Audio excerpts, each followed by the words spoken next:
Third year class के session में हम प्रैक्टिकल का काम देखेंगे। प्रैक्टिकल में आपके एक राग है, राग मियाँ मल्हार।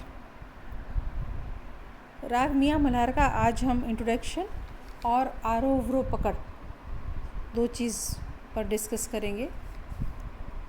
मियाँ मल्हार के लिए कहा जाता है कि इसकी रचना संगीत सम्राट तानसेन ने की थी। वैसे तो हमारे हिंदुस्तानी संगीत में बहुत सारे मल्हार के प्रकार प्रचलित हैं, जैसे सुर मल्हार है, गौड़ मल्हार है, रामदासी मल्हार है, नट मल्हार है, मेघ मल्हार है, वगैरह वगैरह। लेकिन जब मल्हार की बात आती है कि मल्हार गाओ या बजाओ, तो सीधा जहन में हमें मियाँ मल्हार का ही ध्यान आता है। मियाँ मल्हार को मियाँ की मल्हार भी कहा जाता है और ये राग बहुत रोचक और माधुर्य राग है। इसके ठाट के संबंध में आपको पहले भी प्रीवियस क्लासेस में बताया हुआ है कि हर राग का एक व्यक्तित्व होता है। व्यक्तित्व में उसका ठाट, चलन, जाति, वादी संवादी ये सब आते हैं और उससे उस राग का प्रकृति पता चलती है, उसका नेचर पता चलता है कि कैसा है।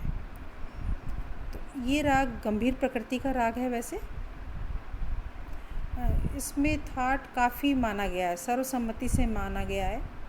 कई बार कुछ कुछ चीज़ों को लेके मतभेद भी होते हैं, लेकिन काफ़ी ठाट के लिए सभी गुणीजनों ने अपना मत दिया है। राग मियाँ मल्हार के अंदर गंधार कोमल लगता है और निषाद जो है उसके दो स्वरूप लगते हैं नी के, एक तो कोमल और दूसरा शुद्ध।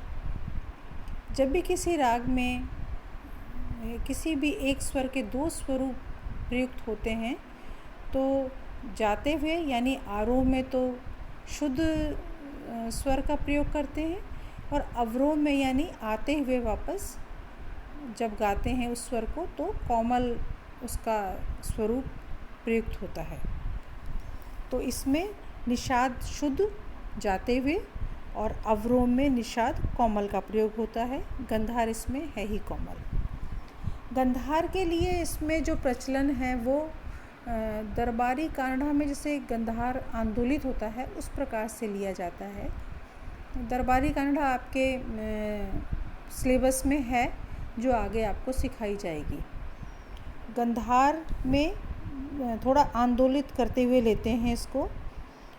इस राग के अंदर रेमा की जो संगति है वो बहुत ही अच्छी है। रेपा की संगति बहुत पूर्वांग में जो है बहुत ही रोचक है। कान्हा और मल्हार इन दोनों की ही विशेषताएं इसमें दिखती हैं। उत्तरांग में इसके कोमल नी और पा, उसकी स्वर संगति बहुत रोचक है। दोनों ही स्वर संगतियाँ काफ़ी बार ली जाती हैं और मीण से ली जाती हैं, इसलिए इसका भाव पक्ष जो है बहुत प्रबल है। आलाप इसमें बहुत अच्छा होता है। इसमें एक चीज़ और भी है कि मध्यम से षड्ज तक मीण और उत्तरांग में जो है तार सप्तक के षड्ज से मध्य सप्तक के गंधार तक की लंबी मीण ली जाती है, जो कि काफ़ी रोचक रहती है। बहुत ही सुंदर उसका प्रयोग होता है। हर कोई कलाकार जो है, गायक हो चाहे वादक हो, इसको परफॉर्म करने के लिए तैयार नहीं होते। उसका कारण ये है कि इसमें बहुत रियाज चाहिए, अभ्यास चाहिए, तभी इसका हम परफॉर्म कर पाते हैं। अच्छे गायक के साथ साथ में अच्छे गायक को इस राग का अच्छे से ज्ञान होना चाहिए, इसके चलन का ज्ञान होना चाहिए, तभी वो जैसे गंधार जो है इसमें वक्र लिया जाता है तो उसका प्रयोग है। मीण युक्त जो स्वर हैं उसके लिए भी अच्छा रियाज चाहिए। इस राग में एक वर्षा ऋतु का वर्णन होता है अधिकतर। वर्षा ऋतु से मतलब है कि कोयल का कूकना, पपीहे का बोलना, बादलों का गरजना, बिजली का चमकना, इसके जो छोटे ख्याल के या बड़े ख्याल के जो बोल होते हैं अधिकतर इन्हीं चीज़ों का वर्णन उसमें हमें मिलता है। और मनोवैज्ञानिक पृष्ठभूमि पे अगर देखते हैं तो ये श्रृंगार रसात्मक राग है। वर्षा ऋतु में इसमें संयोग और वियोग दोनों के ही नायक नायिकाओं के जो मनोभाव हैं उनका चित्रण मिलता है। इसीलिए यही कारण है कि हर कोई कलाकार इस राग को जल्दी से उठाता नहीं है। गायन समय के लिए इसमें मध्य रात्रि बताया गया है कि ये राग वर्षाकालीन तो है ही, वर्षा ऋतु का राग तो है ही, लेकिन गायन समय जो इसका है मध्य रात्रि कहा गया है। किसी भी राग में वादी स्वर और संवादी स्वर का बहुत महत्व होता है। वादी और संवादी स्वर को लेके मियाँ मल्हार में कुछ मतभेद हैं। कुछ लोग तो इसको वादी मध्यम और संवादी षड्ज के लिए बताते हैं, और कुछ जो गुणित जन हैं वो वादी स्वर जो है षड्ज और संवादी पंचम के लिए बोलते हैं। हमारा जो हम लोग जिस किताब को फॉलो करते हैं वो है संगीत विशारद, और संगीत विशारद के अंदर वादी मध्यम और संवादी षड्ज दो चीज़, आप इसको बहुत ध्यान से देखिएगा। अब इसी तरह जाति के अंदर भी राग की जो जाति है उसमें भी मतभेद हैं काफ़ी। कोई लोग तो इसको षाडव संपूर्ण मानते हैं, कुछ संपूर्ण षाडव मानते हैं। तो इस बारे में जो इसका जाति है वो षाडव संपूर्ण ही मान्य की गई है।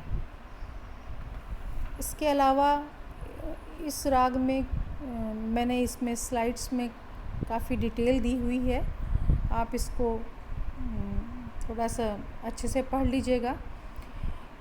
एक बड़ी इम्पॉर्टेंट बात है कि इस राग में इसके समप्रकृति एक राग है, वो है बहार।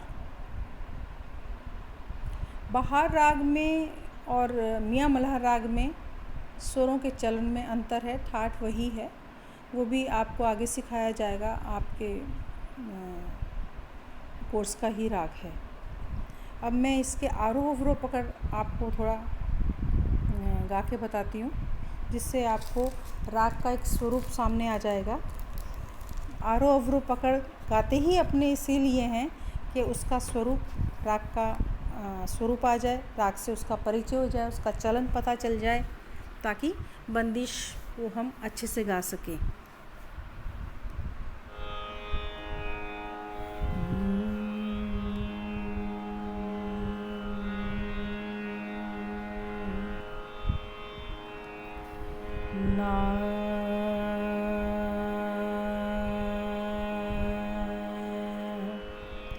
रे मा रे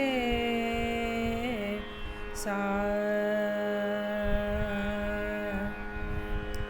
मा रे पा नी दा नी सा सा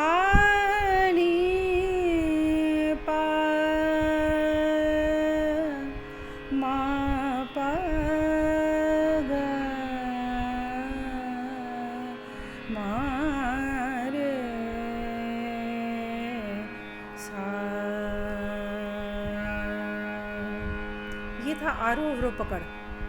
आरोह अवरोह पकड़ में आपने थोड़ा ध्यान दिया होगा कि नी ध नी सा जब मैंने लिया तो नी कोमल है। आप इसमें जो लिखा हुआ है उसमें भी नी के नीचे आड़ी लकीर है, वो नी कोमल है, और जिस नी के ऊपर कोई निशान नहीं है वो शुद्ध है। वो था, देखिए, नी ध नी, ये दोनों निषाद लिए हैं। नी ध नी नी सा सा नी प मा प ग, ये गा कोमल है, आंदोलन हो रहा है।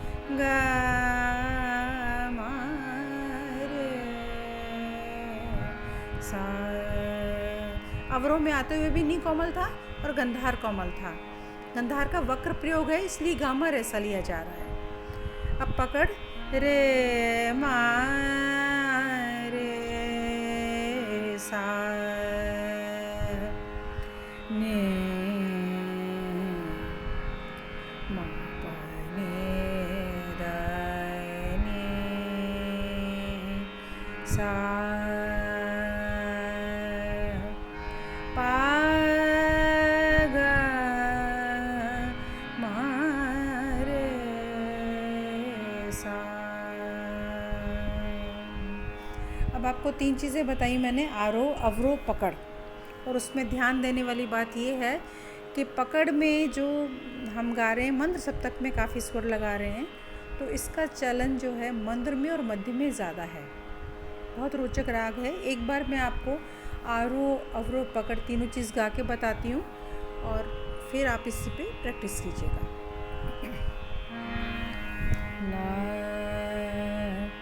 रे मा रे सा मा रे पा मा प नी ध नी नी नी सा सा नी पा मा प गा मा रे सा रे मा रे सा ने मा प ने दा ने सा पा गा मा रे सा। आज आपको आरोह, अवरोह, पकड़ और इसके परिचय के बारे में बताया। आशा है कि आपको समझ भी आ गया होगा। आप इसकी डिटेल ले लेंगे इसमें से और इस आरोह, अवरोह पर आप रियाज़ करेंगे ताकि अपन बंदिश अच्छे से गा पाएँ। Thank you.